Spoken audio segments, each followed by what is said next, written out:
Hello everybody, welcome to Sir Chua's Accounting Lessons PH, and this is Lecture 6, Accounting for Materials Part 2, Economic Order Quantity and Just-in-Time Inventory System. At the end of the video, you should be able to define economic order quantity, calculate and plan number of units and time frame in ordering, define just-in-time inventory system, and explain the advantages and disadvantages of JIT inventory system. Before anything else, please like, share, and subscribe to Sir Chua's Accounting Lessons PH and hit the notification bell button to alert you of the latest video lessons. For all of your questions, comments, and suggestions, please put them down in the comment section below, and for webinar and speakership invites, please send me a message at kevintroy.chua1994@gmail.com. Thank you very much for your utmost support for Sir Chua's Accounting Lessons PH, and may these videos continue to help students in their online learning and academic development, and may these videos continue to help teachers in enhancing their lesson plans and teaching methodologies. Thank you very much for trusting Sir Chua's Accounting Lessons PH as your online learning partner. Maraming salamat po. Okay, so in the last lesson, we discussed the forms, entries, and recording systems of materials. So now we're ready to finish our lesson in inventories by discussing by discussing yung atin pong economic order quantity and the JIT inventory system. Okay, let's start. So always remember that inventory is the heart of business operations. Okay, bakit kaya? One of the largest resource investment of an entity is their inventory. Yung mga inventories po na yan are sold or being transformed into saleable products, and then syempre ibebenta din po natin in order for an entity to earn revenue. With that given, until inventory is sold, inventory itself is not profitable. Imagine mo kung yung inventory mo ay nakatenga lang dyan at hindi mo binebenta, hindi ka talaga kikita. 'Di ba? So unless na ibenta mo yung inventories mo, that inventory is not profitable in itself. Hindi yan gagalaw mag-isa. Okay? Kailangan mo siyang ibenta. But if the entity is able to maximize the use of those inventory, and syempre primarily ginagamit natin siya into the operating cycle of the company, which is selling those inventories, then talagang dun tayo makaka-earn ng revenue and dun tayo makaka-achieve ng company value. 'Di ba? Kasi we sell these inventories in order for us to gain revenue, right? Okay? So until inventory is sold, inventory is not profitable. However, an entity shall consider these two things. Number one, there should be enough inventory stocks to meet customers' demand. Siyempre, pag-aaralan mo kung yung market mo, kung ilan ba yung bumibili ng products mo for a certain time period, and you should be able to produce inventories that are able to meet the demands of the customers. Okay? And number two, there should not be too much inventories, like excessive inventories, na ang laki-laki na ng ating nagagastos sa storage and handling. Guys, as accountants, it's not enough that you know how to compute for cost as a cost accountant. You are also decision makers that helps the company achieve cost management and cost control. Kailangan properly manage ang cost, kailangan nakokontrol ang cost, kasi ang gusto nating mangyari sa operations natin is lower cost of production. Okay? So dapat hindi tayo nagsusstore din naman masyado ng sobrang daming inventory na ang laki na ng ating nagagastos sa storage and handling. The entity should be able to properly balance that in their operations. So now, the answer for that is one of the models that we can use in inventory management, which is economic order quantity. Let's define what EOQ is. According to Investopedia, economic order quantity is the ideal order quantity a company should purchase to minimize inventory costs such as holding cost and order cost. The model assumes that demand, ordering, and holding costs all remain constant. So ang sinasabi po natin sa economic order quantity model is ano po ba yung number of units na dapat ino-order natin kada order para ma-minimize natin yung inventory cost natin like storage and handling at saka order cost. Okay? Now, in the EOQ model, ang assumption natin dyan, throughout the whole period, yung demand natin, yung ordering cost natin, yung holding or carrying cost natin, they are all constant. Okay. Now, EOQ is the order size. So, ito namang author na to, ang sabi niya about EOQ is it is an order size which is the same like what we've discussed earlier, 'di ba? Ilang units yung kailangang nandun sa loob ng isang order na gagawin mo. Okay? Para ang mangyayari is ano daw po? Lowest total inventory cost for a period. Now, masasabi daw po natin na na-achieve natin yon when the size of the inventory is large enough so that the cost of ordering is equal to the cost of carrying. So later, matitignan natin or makikita natin na yung cost of carrying and cost of ordering will just be the same in an EOQ concept or yung mismong number of units natin sa EOQ. Okay?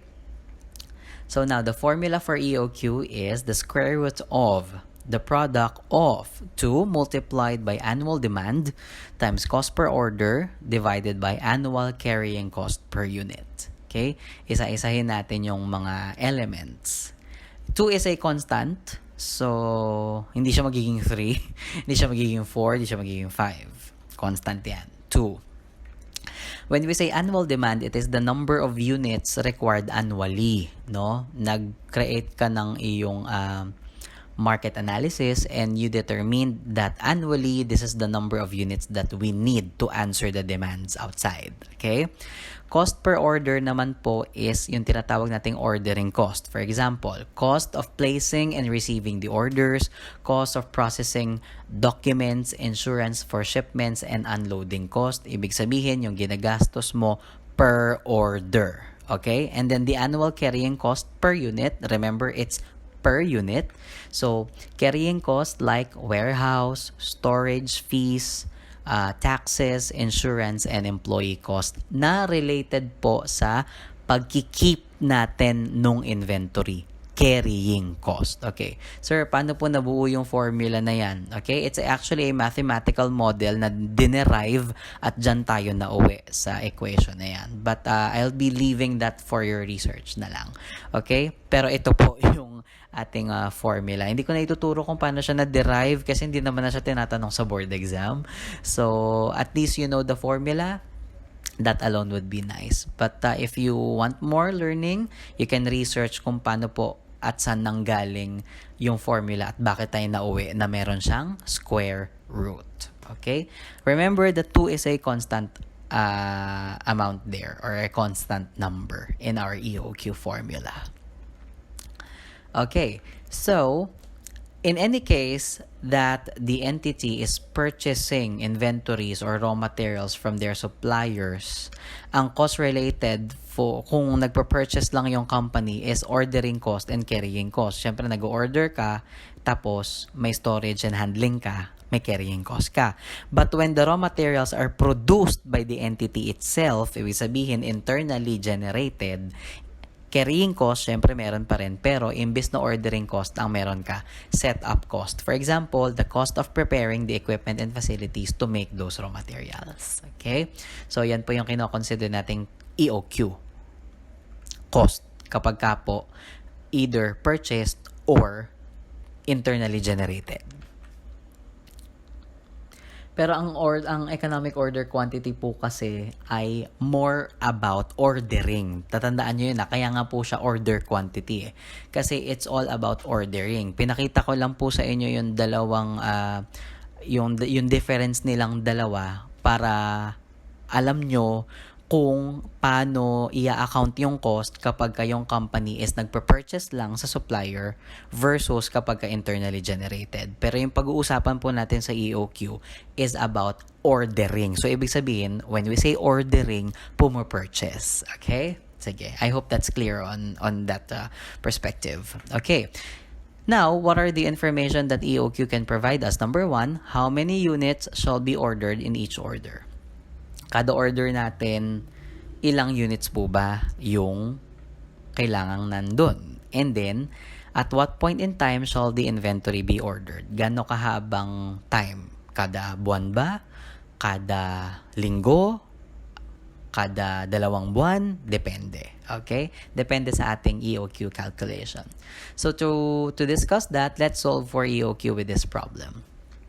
The annual required units of an entity is 10,000 units. So yan daw po yung kanilang na-ascertain na ang demand is 10,000 units. Okay? The annual required units. It was ascertained that ordering costs amount to 62 pesos and 50 cents per order and that carrying cost per unit is 5 pesos. From the given information, we have 5 questions. Number 1, what's the EOQ? Number 2, kada isang taon, ilang beses tayo o-order? Number 3, kada order natin, ilang araw yung hihintayin natin, days interval. Number 4, let's compute for the annual cost of ordering. Number 5, total cost of carrying the inventory or carrying cost. And number 6, the total inventory cost. Okay, let's do this. Number 1, the EOQ. So remember the formula for EOQ is 2 times annual demand times cost per order divided by annual carrying cost per unit, and then the answer for that is ilalagay po natin as square root. Okay? So, lalagay lang po natin siya sa formula. 2 multiplied by annual demand mo po na 10,000 units multiplied by cost of per order na 62 pesos and 50 cents divided by annual carrying cost per unit, which is 5. Perform the calculation. So 2 times 10,000 times 62.5, then the product that you got divided by 5. Then the quotient that you got, i-square root mo po siya. So your EOQ is 500 units. The economic order quantity, so dapat daw po kada order, ang in-order mo, 500 units. Now, coming from that information, na ang EOQ natin is 500 units. Ang tanong, how many orders shall be made annually? If the EOQ is 500 units at kada taon ang requirement natin is 10,000 units, you simply divide the number of units sa buong taon divided by ilang units ba yung in-order mo kada order. So, kung 10,000 units sa isang taon and then kada order is 500 units, ang orders na gagawin mo sa isang taon is 20 orders. Okay? And kada 20 orders, ilang laman nung order mo yon? 500. So, you need to order 500 units each order and you need to order 20 times kada year. Okay? Ganun mo siya i-interpret. Now, meron na tayong EOQ at meron na tayong orders per year. Ilang araw yung hihintayin natin? Okay?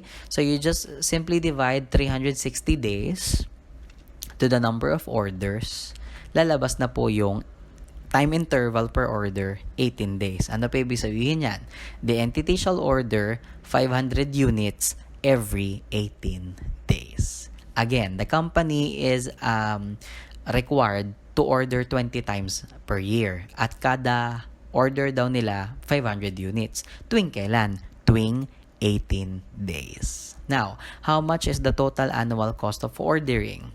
Okay, so if the orders per year is 20 orders, the total ordering cost is you just simply multiply the orders, kung ilan siya for the year, multiplied by ordering cost kada order, syempre, no? So, 20 times 62.5, your total ordering cost is 1,250.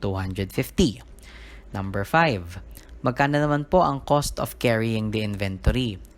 Carrying cost is just equal to your average inventory na EOQ multiplied by the carrying cost per unit. Okay?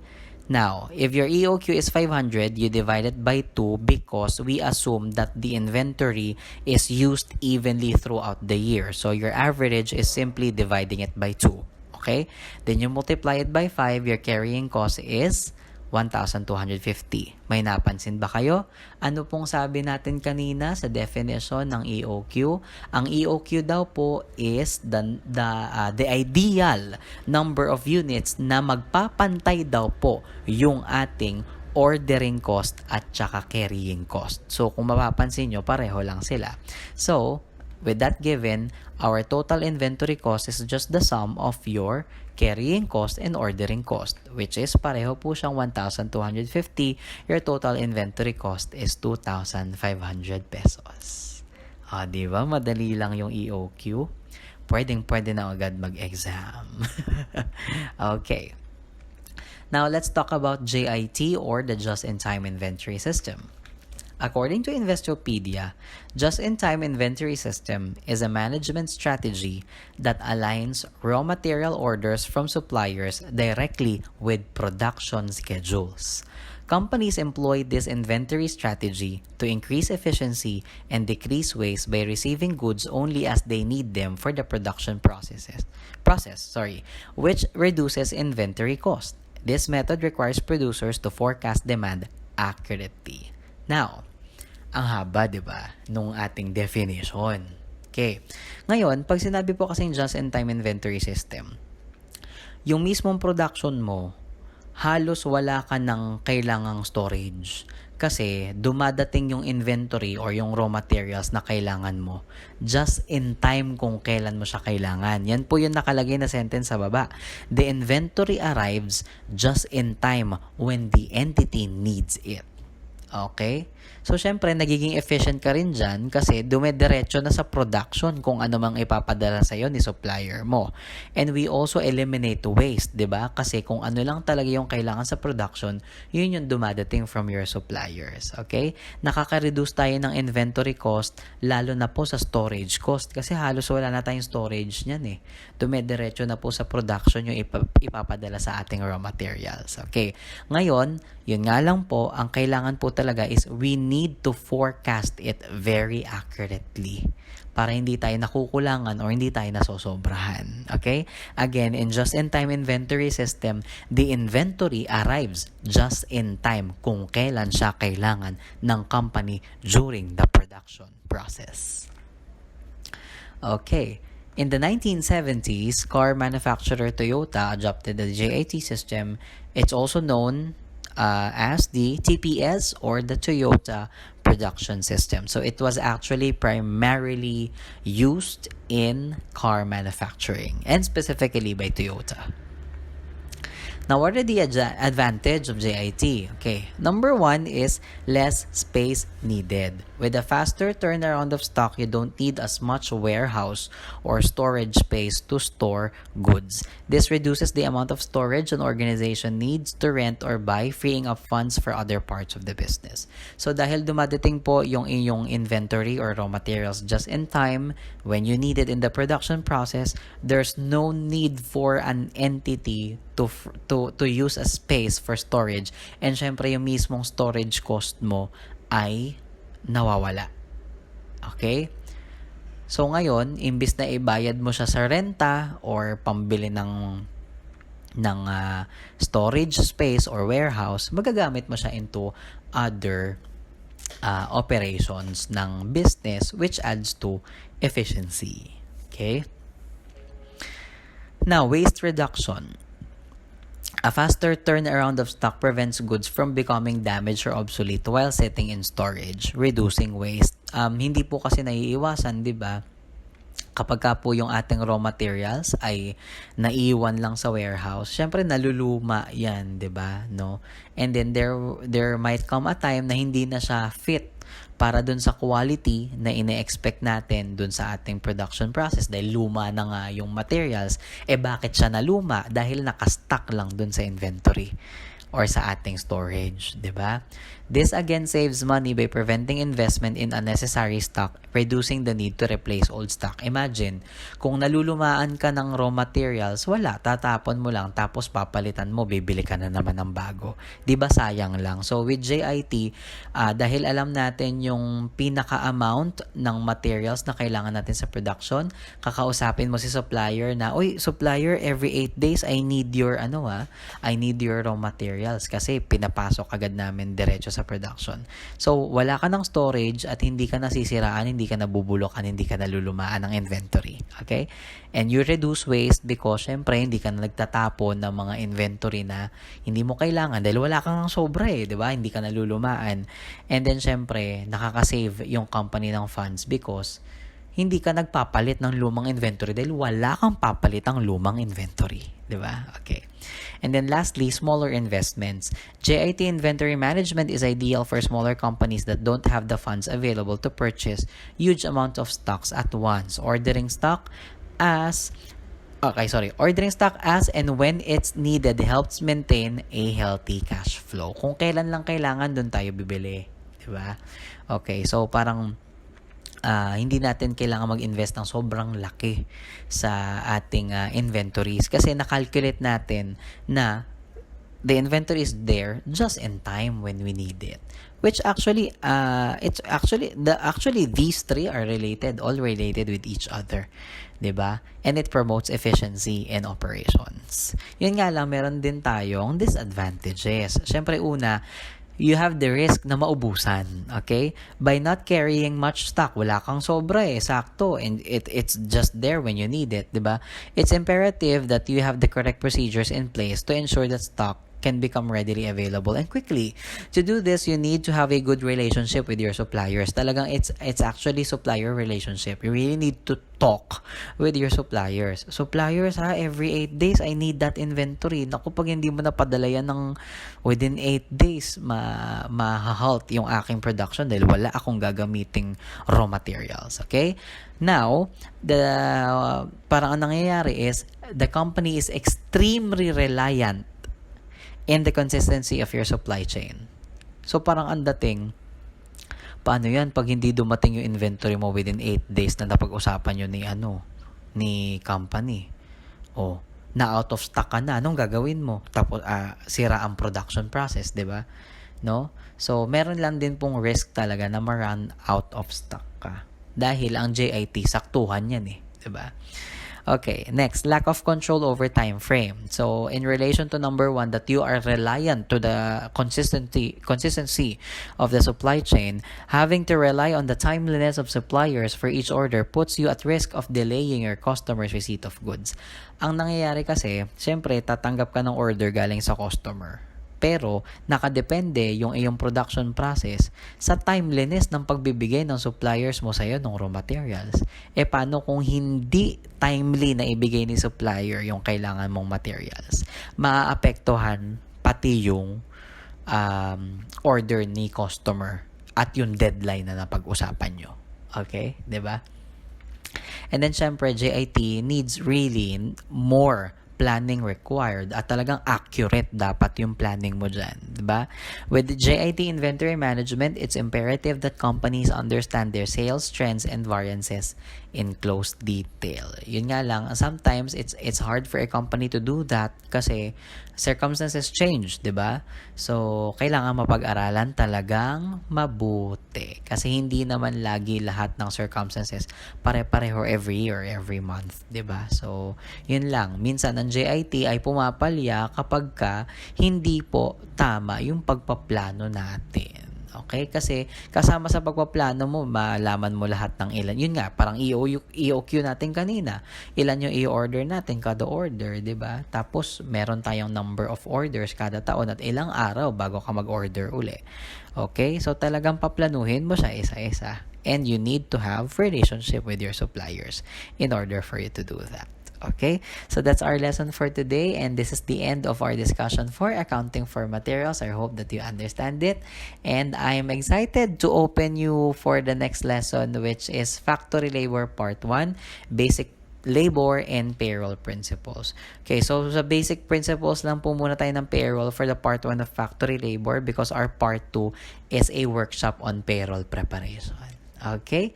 Sige po, maraming salamat po. Again, please like, share, and subscribe to Sir Chua's Accounting Lessons PH and hit the notification bell button to alert you of the latest video lessons. And for your questions, comments, and suggestions, comment them down below and then message me at kevintroy1994@gmail.com. This has been Sir Chua's Accounting Lessons PH College Edition.